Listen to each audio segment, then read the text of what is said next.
If it goes right. All right. I mean, because if it's like a guy from a guy from Williamsburg, it's basically the same as a guy from LA, you know. But if it's like a Brooklyn raised guy, 30 years old, he might still have a mild accent, you know. Yeah. All right. We're live. How's it going, Paulie? That's cool. We are Good, live. good. What's going on, everybody? What's Um. going on? Live on Paulie TV. We're there. All right, Yeah. all Yeah. right. I got some questions on Good Twitter stuff. Straight to you from already. Brooklyn. I'm literally coming from Brooklyn to the world today because I'm actually back in Brooklyn. All right. First Brooklyn to the question. world. Your thoughts on Tim Tsyzu? On Tim Tszyu? It's crazy because I mean, it's not crazy. What's crazy is this. First of all, on Tim Tszyu. First of all, what's crazy is that I can remember his father like being the phenom on the scene when he was undefeated, even before he lost to Vince Phillips, and just hearing about Tsyzu and just like, wow, this guy's like the next big thing.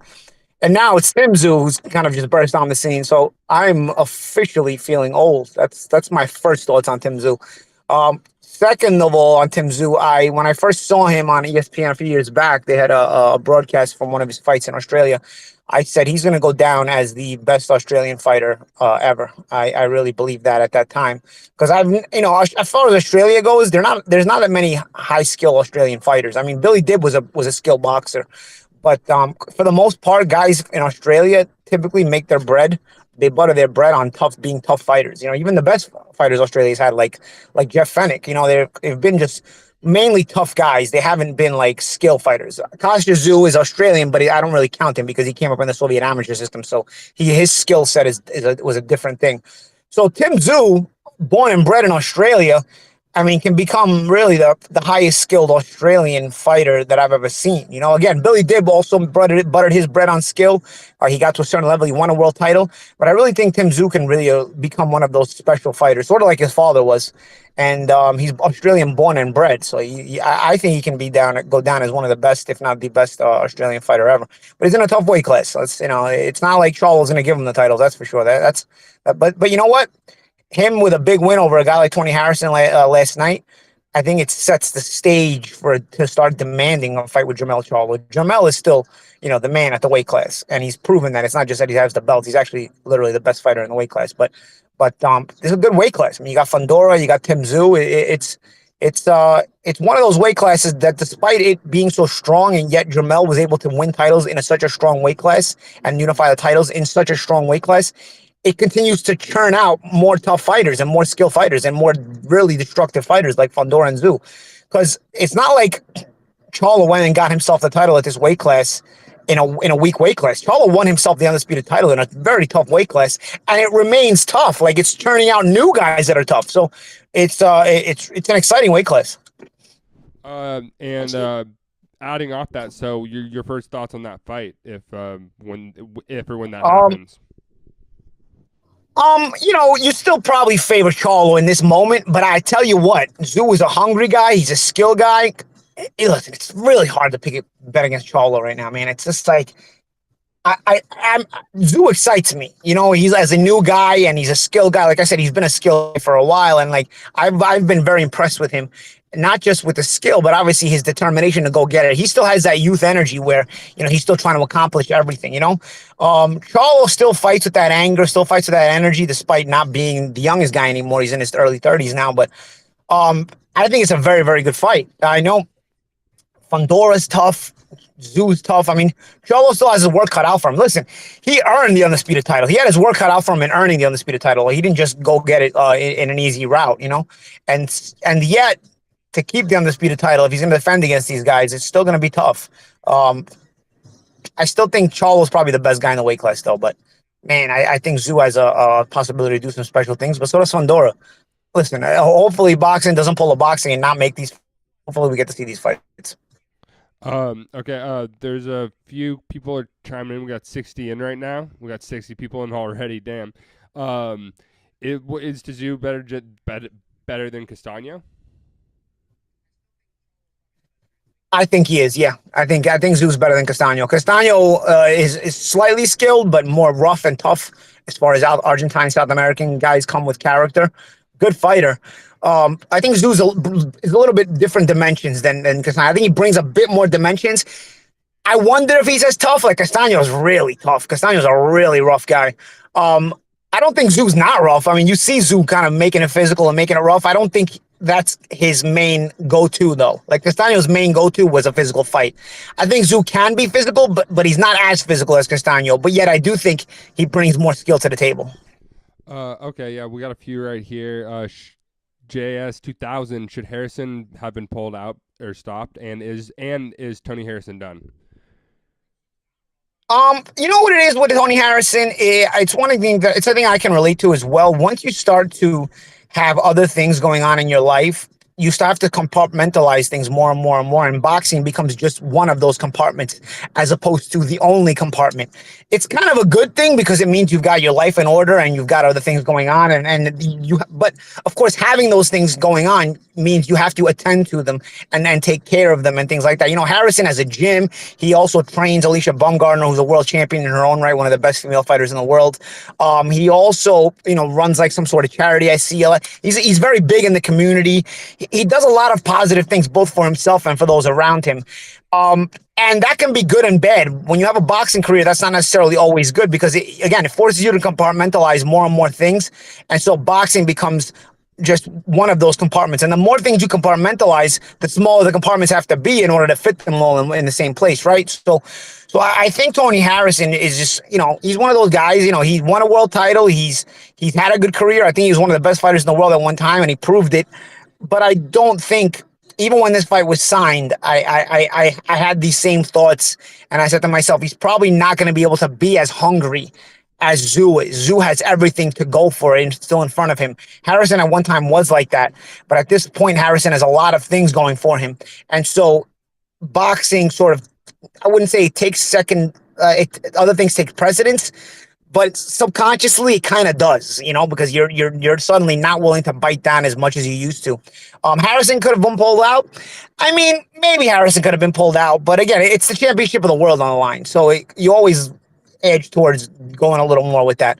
But Tszyu was very, very hungry and ferocious. And that's what happens when you fight a young, hungry, skilled, ferocious guy, though. They're typically hungrier than the veteran. The veteran has already accomplished it. He still has enough skills to handle things. But a lot of times, if the young fighter, if the young phenom can match skills, then the ferocity of his youth becomes the difference. Do you think Pandora would beat them all? I think Pandora is rough. Just a rough wild card in there, because he's a 6'5" junior middleweight. So he might quite possibly beat them all. He gets hit a lot for my liking. I'll tell you what, they're all good. They're all very good. I mean, right now, Charlo, Tszyu, and Fundora really excite me in this weight class. I could see Fundora beating everybody, but I could also see Fundora getting beat. He gets hit a lot. I'll tell you what, though, a 6'5" guy, 160 pounds and below is a guy nobody wants to see. I mean, nobody would want to see a 6'5" guy in their weight class, 160 and below. At least when you start getting 168, you start getting guys like 6'2", 6'3". So, the height is more manageable when you're almost as tall as a guy. But 160 and below, I mean, how tall do 160 pounders really get on average? 6 feet the most, 6'1". I mean, 6'5" is still tough to deal with. 154, even more. 147, even more. I can remember Paul Williams being like 6'3", and 147. I mean, nobody wants to see guys like that. Tommy Hearns in his day was very tall for his weight classes, and Fundora is the same. He's very, very tall for his weight, and he's a good fighter.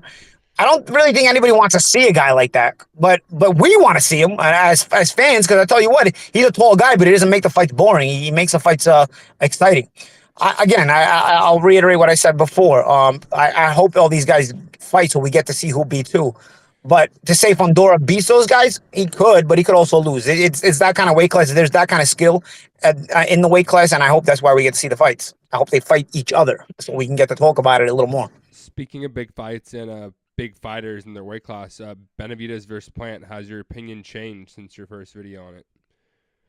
No, I still edge Benavidez. It's kind of the same thing here with Benavidez and Plant, as I just explained about Harrison and Tszyu. Benavidez is still young, hungry, and ferocious, and doesn't have a lot of other things going on besides boxing. Plant is a married man who's made a lot of money, and he's still a skilled fighter. But he's a guy who's got a lot of other things going on, and when push comes to shove, is he going to be willing to bite down as much when he's in hell as a young guy is willing to bite down as much when they're in hell, for this kind of prize? most of the time the younger fighters willing to go through more. They're both world class fighters. I still see Benavidez having the edge. Speaking of young fighters, Tank versus Garcia. Any thoughts This, coming in? this is one. Questions about This is footwork? one where Yeah, this is one where I do have trouble making up my mind. At first I was like, "Oh, this is a Tank fight," but you know what? The more I watch Ryan Garcia, his ability on the outside and the power he generates on the outside, and the fact that Tank starts so slow, and he's had some trouble with taller guys and started slow with these taller guys. I don't think he can afford to start slow against a guy like Garcia, who has the same height as guys who have troubled Tank, but also has a lot more firepower. It starts to get really much more interesting to me. In the beginning, I was like, "Oh no, I think Tank, takes Ryan to a place he hasn't been to before." But if Tank doesn't start fast, Tank may never get to take Ryan anywhere because Ryan has the kind of firepower where he may eliminate Tank. So it's very interesting. I mean, Tank has that kind of firepower too, but I'm starting to see Tank is starting to become a more and more often a slow starter. This isn't the kind of fight that you can afford that. I don't think. I'm having trouble placing, like my definitive answer on this fight. But you know what? These are the kind of fights that you also want to see, right? Who has the better footwork out of the two? I don't know if you've looked too much, but I kind of been paying attention to that more in boxing, like how With important footwork footwork is. out of Ryan and And that's what Tank's been Gervonta. calling him I out think on. Gervonta. I think Gervonta is a slow on his feet. I think Gervonta is one of those. I think that's one of the flaws in Gervonta. I don't necessarily say his footwork is bad, but it is slow. He's got fast hands, but he closes the gap slowly. I don't think he has an explosive first step as far as closing the gap goes. Um, so that puts him at a little bit of a it gives him a little bit of a defect in his style and in ability to close the gap. He's eventually gotten there with the taller guys, but he takes his time doing it. And again, I don't know that you can afford to not put that press on Ryan early on in the fight. I really think that Gervonta has to do that to take Ryan to a bad place. And of course, in doing that, you've got to go to Ryan's power because now you're not just dealing with height like you were in these other fights, but you're dealing with also with the power. Um, I think of the fight like the Rolly fight. Yeah, Gervonta got him out of there, but Rolly was doing very, very well in that fight. Even Gervonta's last fight. The guy, his opponent, I forget the guy's name, the guy that came out from 130. His opponent was taller. He wasn't bad though. You know what I mean? He wasn't having himself a bad night. Um, he wasn't having as good a night as Rolly has. I mean, I thought Rolly might have been up every round when he fought Tank, but Tank eventually gets you out of there. He's calm in the storm. He looks like he never worries really either. It's almost as if he knows he's going to get you out of there. It's just my feeling on a fighter like Ryan Garcia, because he's got such firepower, is I think you should be worried and you should want to start out a little faster because you let him get comfortable. He may not have to hit you many times to get you out of there. He has that kind of firepower. What do you think about the whole Conor Benn situation? I know we've been talking about this since September. Have you been I familiar? Have you been caught up with it? Yeah, I think it's a shit show with a Conor Benn situation, but money talks, right? Is it I promotion? mean, I don't. I've heard so many things that lead me to have the opinion I have. They say like, okay, there was not enough of the substance in his drug test, so they've now let him be okay with the test and all this other stuff. But I have also heard that he did an interview with GQ or Readers, one of these magazines. Somebody sent me some quotes about that he said about his diet in the months leading to that fight, and eggs were not mentioned at all. And then so this whole egg situation. I mean, let's face it. It's meat one time with one guy, it's eggs another time. Listen, this is why I take everything with a grain of salt at this point. I don't take any of this crap seriously anymore because nobody actually wants to fix it. Especially remember when Tyson Fury retired? Remember that we did a Yeah, video on it. exactly. When various guys retire and come back, that's the easiest thing to do. Go check back and look at the video of Paulie breaking down his retirement in August. And that is the week after, or it's looking like it's going to be the week after Tank versus Ryan. So your thoughts? The week after Tank versus Ryan is what? Is Usyk Fury. Oh yeah, yeah. Yeah, that's what I'm hearing. You know what? I'll tell you what. Very interesting because Tyson Fury wanted a 70-30 deal. And I think, he didn't think Usyk would take it. And Usyk, again, these guys. The reason I've been so high on the Eastern Europeans is because they just want to fight. These guys are like a different breed. I don't think Fury expected Usyk to accept a 70-30 deal. And I don't say that he he gave an 70-30 ultimatum because he didn't want to fight Usyk. I don't know if I want to go that far, but because Fury has fought a lot of good fighters like Klitschko, like Deontay Wilder. So I don't know why he would, give that ultimatum or not make the fight. But I don't know that he necessarily thought Usyk was going to take the fight. I mean, you give a 70-30 ultimatum to a guy who's got 3 out of the 4 world titles in your weight class. That's kind of rough, man. And most guys are going to say no. But Usyk wanted the fight. It's pretty crazy. I mean, Usyk accepted it and took it, and he wanted the fight. It's sort of the same thing I've heard with Haney and Lomachenko, where I heard they came to terms, and then Haney asked for an extra million out of Lomachenko's side of the purse, where Haney was already making the lion's share, but now he wanted another million out of Lomachenko's purse. And from what I heard, I heard Loma ended up giving it to him. So these guys they just want to fight, man. It's kind of interesting, almost to their own detriment, because if they don't win, these making these kind of deals hurts them on the financial side of the fight that they've agreed to, but it's almost you have to have another level of supreme confidence. I can remember many fights not happening. I can remember Hopkins and Roy Jones not happening in their better years. The Hopkins Roy Jones rematch, because the first one happened when they first came on the scene, but the Hopkins Roy Jones rematch not happening in the early 2000s because of the difference between a 60-40 and a 50-50 deal. It was crazy. Yet here we are. You got guys accepting whatever just to fight.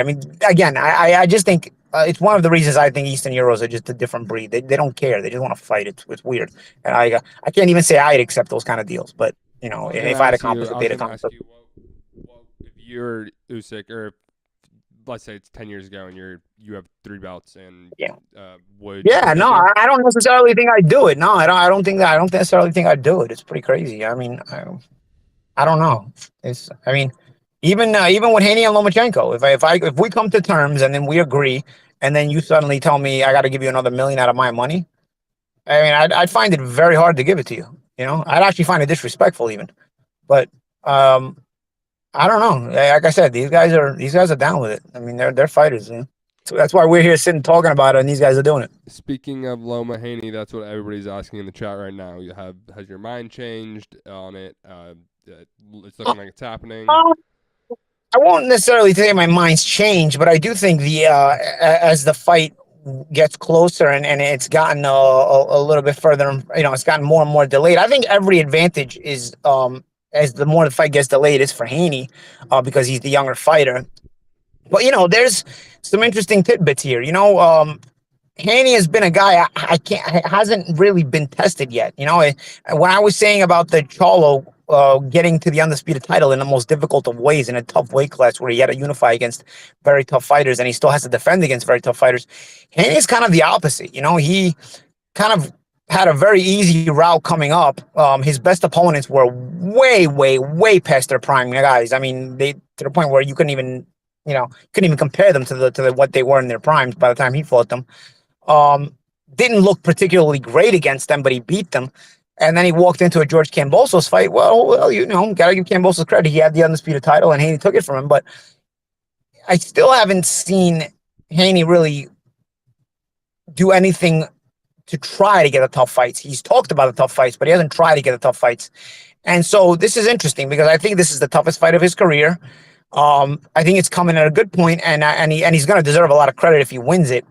But it's not a fight that I can just say, oh, well, Loma definitely wins it, because Loma at this point is a little older, and Loma's had his biggest struggles at 135. But again, he's fighting a guy who, to me, hasn't really shown me he wants the tough fights. He's shown me that he wants to talk about the tough fights, but doesn't actually want them.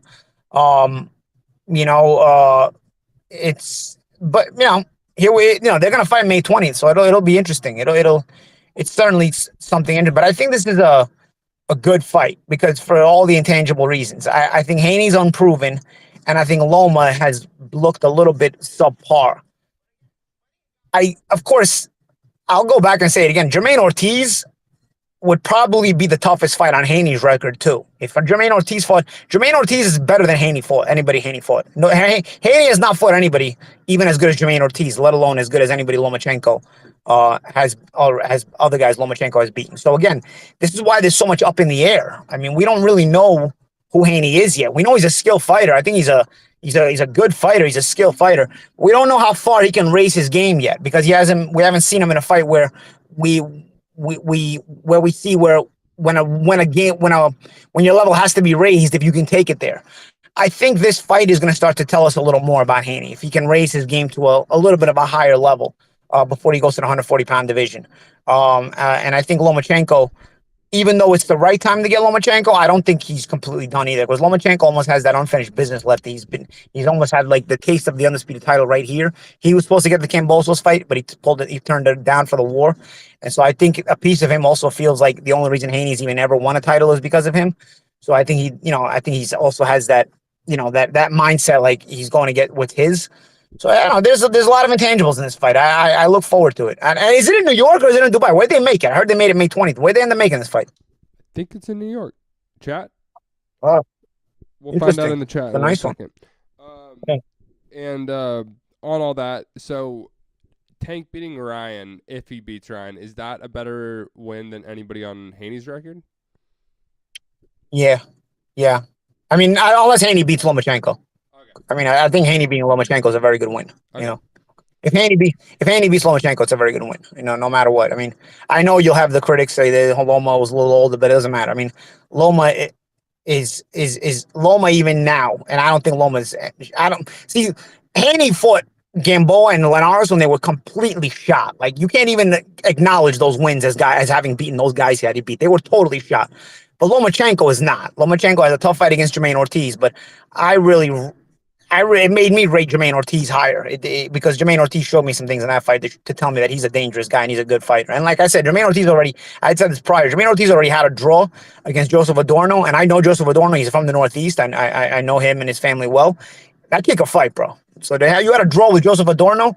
Jermaine Ortiz was already more proven than people realized even going into the Lomachenko fight. I saw somebody bring up, I know you worked the Gib McBroom fight, and it's going to happen again, apparently. What do you think about that? Is it? Oh, dude. Dude, that was the best fight of 20. I know boxing fans are going to kill me. That was the best fight of 2022. Besides the one that the Ring magazine stole from you, which one was that? Leigh Wood? Leigh Wood and Conlon. Yeah, Leigh Wood and Conlon was an excellent fight. But, bro, McBroom and Gib, like, it's neck and neck there, bro. That was an unbelievable fight. That was a fight. They're fighting again. Where are they fighting? I'm not sure. I'll look right now. But who they better call me to commentate that fight. That was a fight, dude. That was a fight. That was crazy, bro. Broom versus Gib. And to round out this crazy spring, I mean, Teofimo and Taylor. Teofimo and Taylor. Yeah. Again, I mean, Teofimo is a guy who keeps taking tough fights. This is what I'm saying. Like, that's what I mean. It's like almost the opposite of Haney. Haney has talked about a lot of tough fights, but he's managed to skate them. Teofimo winds up in more tough fights than he should, in my opinion, because not like he's getting any credit for taking these tough fights, I mean, Sando Martin's rough. Again, another guy who's better than anybody Haney fought, and yet nobody knew him. So why would you even take that fight? That you're not going to get any credit for winning it, and you might lose it. For all intents and purposes, a lot of people think Martin ended up winning the fight. So, and he got robbed. So it's kind of interesting because Taylor and Lopez have been undisputed champions in their weight class, very, very high level fighters, and yet they're almost coming off both of negative stretches where now they're up against each other, almost facing each other to eliminate each other. It's crazy how boxing is because both of these guys were like on top of everything not that long ago. And it's not like that much negativity has happened to them where this fight should have this kind of implication to it, but it does. But again, I credit both of these guys because they've fought some tough hitters on their record. They've got some tough hitters on their record, and they continue to take it up against tough hitters. Like they're fighting one another. So that's a tough fight in and of itself. Very good fight. I don't know, man. I don't know. It's interesting. I don't know what to make of this fight. It's styles make fights. Sando Martin is very different from Josh Taylor. So it's not like I can just rate it off of off of the Sandor Martin fight. But it's interesting because if Taylor beats Lopez, people are just going to count it on the are considered they're going to keep considering it as the decline of Teofimo Lopez, not even considering the fact that he's fighting one tough opponent after another, like sick, you know. Yeah, and a few more. We're at 203 viewers. Thank you. Which is awesome. We haven't been live in I don't know how long. Should fighters fight more than twice a year? I mean, I feel like Yeah, they should. I'd like to see that, but there's not enough TV dates, unfortunately. You know, the business manipulates everything, and money fighters, you know, need TV money in order to pay them the kind of purses that they are owed by their contracts. So you can't just make you can't make those guys fight without being able to pay them the amount of money that they're owed on their contracts. And the only way to get that kind of money is if TV buys their fight. So you're at the mercy of TV dates, and TV only has so many dates a year, and they've got to, you know, they usually do deals with these promoters who have other fighters in the stable, and so that limits the amount of times per year we see them. Okay, we got a few more here to round out. Thank you everybody for joining. Give us a wait. I don't know. Bud versus Crawford. What the hell? Where's Spence at? Have you heard anything about Spence? It's almost been a year since Ugas. I feel like no. Yeah, I don't know. I don't know what's going on. That's what I'm saying. I mean, in order to create a star, they've got to be busy. They've got to be in the spotlight. I mean, I don't know if these guys don't care about becoming stars. They just, you know, they're content with the money. But then they can't get mad when they're not stars. You know, like Spence is one of the best fighters in the world, but outside of hardcore boxing fans, do anybody know him? Does anybody know him? And part of that is his own fault. I mean, he doesn't fight. He's not in the news except when he's getting into car accidents. It's almost like a waste of all this talent, you know. Because I think, you know, there should be other things a fighter of that level should be doing to keep his name in the public eye if he's not fighting. Because fighters at that level, like I just explained, they don't fight a lot because there's only so many TV dates, and they cost a lot of money to get those guys. But in between those fights, you already got so much money. You know, instead of laying on your ass or just training, you should also be doing some self-marketing stuff in between fights, because otherwise your star power will never grow. This is kind of an interesting question. I know you said you would never train a fighter because you don't want to be in a camp or anything, but since it's kind of a crossover, would you ever train a YouTuber boxer for the right price and the right promotion? I don't think so. You'll just never train. I don't know. I don't see myself doing that now, because I've also, you know, I've got other gigs I do. You know, I work with Pro Box TV. I work with BYB. These kind of things would also pull me away from, you know, being the trainer that I would, you know, I would need to be, you know, for a fighter. You need to be in camp with a fighter, you know, and so it's just it demands too much of my time as well. So it's not something I could do. Never. I mean, again, unless I completely give up everything else that I'm doing, which I don't. Yeah. I wouldn't do that, you know. What about all right? We'll bring out one more. McGregor's gonna fight again. Any thoughts? Sorry. I don't know. What do you think about it? Looks like from looking at him, I mean, it looks like he's. No reason. I don't know. I feel like he's been working harder lifting those shots to stick in his ass than he's been doing any training. I mean, you know, he's gotten buffed, but he's been making movies. I mean, he must be doing some heavy lifting of those shots he's sticking in his ass. Must be, you know, they must weigh a lot, you know, because he's suddenly got more buffed. Have you seen the original in a short Roadhouse? amount of time. Have you seen the original Roadhouse? Yeah, the original Roadhouse is great, but I don't watch remakes. It's not just because it's Conor McGregor.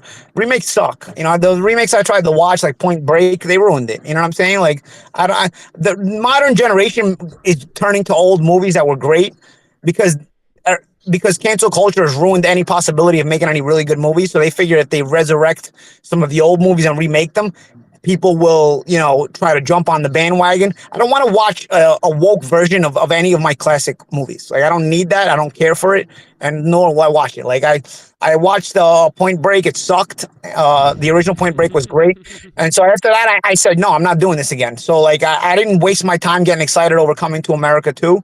And so when I heard all the complaints about it, because it was the woke version, I was happy that I made the decision I made. So I'm not going to watch the Roadhouse remake. I mean, it has nothing to do with McGregor, who I don't like, obviously, but I mean, it has nothing to do with McGregor. I just don't do remakes in woke culture, because if it was not for woke culture, you wouldn't need to make remakes. You would be able to make your own movies and you'd be able to make good movies. So Well, they just make and more money. now you ruin modern movies and you ruin the classics too by trying to remake them. So the original Roadhouse is very cool. I liked it.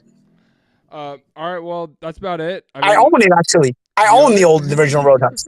Yeah, I still keep DVDs. I have the original Roadhouse. But um, for Connie's sake, though, he hopefully he gets a win because he is a special breed. I've never seen somebody lose so much and still maintain star status. It's a special thing. It's a special thing. He's got a good love affair with him and his fan base because I've never seen somebody lose so much and still he takes L's and turns them into W's somehow. By remaining relevant and not remaining relevant for his L's. That's what's interesting. You see, if you lose so much, sometimes you might be relevant and known to take L's. He remains relevant in like a positive way despite the L's, almost as if the L's just brushed right off him. It's pretty interesting. I marvel at this because I've never seen this before. I don't think anybody has. So, what's happening your next week? What are you doing for the fans? I'm going to Dubai. I have to work a BYB show in Dubai on the 18th. Check us out. If anybody hasn't watched BYB bare knuckle, it's pretty interesting. Actually, I think the bare knuckle sport, the sport of bare knuckle in general, is getting more and more popular. And I've enjoyed calling the fights for BYB. I've lost a couple of suits because the blood in those sports is kind of wild, and I've lost a couple of suits fitting ringside. But nonetheless, it's a lot of action. The fans get into it, and other parts of the world, like the Middle East, are starting to join in on the fun. So I commentate them. I commentate with them as well, and then I'll come back and work a Pro Box TV show. Everybody got to check out Pro Box TV. We're going to be all boxing. We're going to be podcasts. We're going to be live sports boxing news. Like Sports Center. We're gonna have a Sports Center desk where we constantly give you guys the news feeds from basically a Sports Center desk, discussions about them, live fights, live events a few times a month. We have live events every 2 weeks. On Wednesday nights, sort of like we're going to like a Wednesday night fights format, where like the old Friday night fights format was, so it's an all boxing channel all the time. So I'm going to be working a lot with them as well. I have been, and we're going to launch soon. We're going to have the official launch soon. We've been kind of giving little tidbits to the public, but ProBox TV is going to launch soon, and it's going to be for free on YouTube with advertisements, or you can get it with no advertisements for $1.99 a month. I mean, if advertisements bother you that much, then you can pay the $1.99 a month. Otherwise, everything we're going to be doing is going to be free on YouTube. So I think we're going to have an official launch by the end of this month. Up until now, we've given like little tidbits out just to tease the public, but we're trying to get our Sports Center studio straightened out to where it's up, running, and perfect for all the fans. And I think we got that done by the end of the month. Awesome. Last thing, Plant versus Benavidez. We're gonna be doing some coverage on that. Just want to let you guys know that's in a few weeks. Will that be fight of the year? You think? Does that have a chance? I think it's the first big fight of the year as far as what everybody talks about, like, like the super fight, but I think there will be other super fights. I don't know if it'll be fight of the year. Typically these kind of mega fights don't turn out to be fights of the year. They just turn out to be, fights that everybody expected, Are their styles waited match? and Do their styles kind of match? I don't know if you got it in that. not really. I mean, it's a good fight. Listen, they're two world class fighters. It's a fight you're gonna watch. But it's hard to just guarantee a fight of the year. I mean, unless you have like Gotti Ward, everybody knew was going to be a great fight. But other than that, I mean, it's hard to match up fighters and then just say, "Oh, this is for sure going to be fight of the year." It's not that easy. So for right now, we have Jake Paul versus Tommy Fury for fight of the year. So hopefully, it's better than that. yeah, exactly. All right, thanks, Man. Paulie. We'll Maybe you'll get a out. rematch with that. You'll probably get a rematch. You'll probably have a rematch with that in the second half of the year too. I wouldn't be shocked. Yeah. So let's do this more. Let's try to go live once a week or something, right. so we can get this Sounds going. good. I think we had like 200 viewers concurrently, which is crazy. Thanks, guys. All right, guys.